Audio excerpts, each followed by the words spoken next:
ar S4C, dyma ddarllediad gwleidyddol gan Plaid Cymru. Mae yna rhywbeth arbennig yn digwydd yng Nghymru. Ym mhob rhan o'n gwlad ni, mae mwy a mwy o bobl yn troi at Blaid Cymru. Yr unig blaid sy'n sefyll go iawn dros yn cenedl ni. Mi o'n i'n pleidleisio dros Plaid Lafur am 26 o flynyddoedd, ond wrth sbio nôl, dwi'n teimlo dwi wir wedi cael yng ngadael i lawr. Mi nes i edrych i fewn i manifesto Plaid a mi oedd hwnnw yn siwtio fi lot gwell. Dwi'n poeni'n fawr iawn am reform.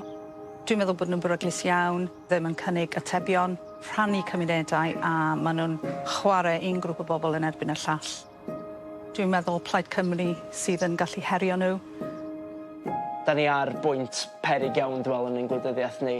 Dwi'n meddwl bod o'n gyfle hollol unigryw i ni fel Cymru. Blwyddyn nesa, mae gennym ni blaid sydd yn sicrhau bod ni'n cael yn clywed. Da ni gyd yn ei deimlo fo yn dydan. Mae'n anodd gweld meddyg, mynd yn anoddach talu'r biliau. Cymru'n cael ei anwybyddu dro ar ôl tro. Mae Plaid Lafur Keir Starmer wedi hen droi cefn ar Gymru, a rwan mae'r asgell dde eithafol yn curo ar y drws. Ond mae Plaid Cymru yn cynnig yr arweinyddiaeth newydd mae Cymru wir i angen rwan.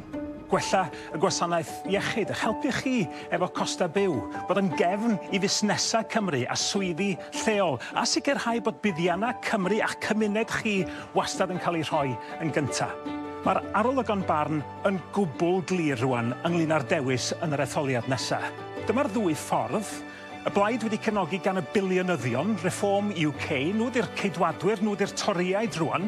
Sgennyn nhw ddim cynllun ar gyfer Cymru, maen nhw eisiau preifateiddio'r NHS, a maen nhw'n pleidleisio yn erbyn gwarchod hawliau gweithwyr. Mi na nhw fynd â Cymru am yn ôl. Neu mi allwch chi ddewis Plaid Cymru. Yr unig blaid sy'n ar arweinyddiaeth, y weledigaeth, yr egni, yr uchelgais i sefyll dros Gymru go iawn. A sicrhau bod Cymru yn gweld y newid mae wir i angen. Ond dyna i chi'r dewis positif. Blwyddyn nesaf, yn yr etholiad, mi fydda i'n pleidleisio dros Plaid Cymru.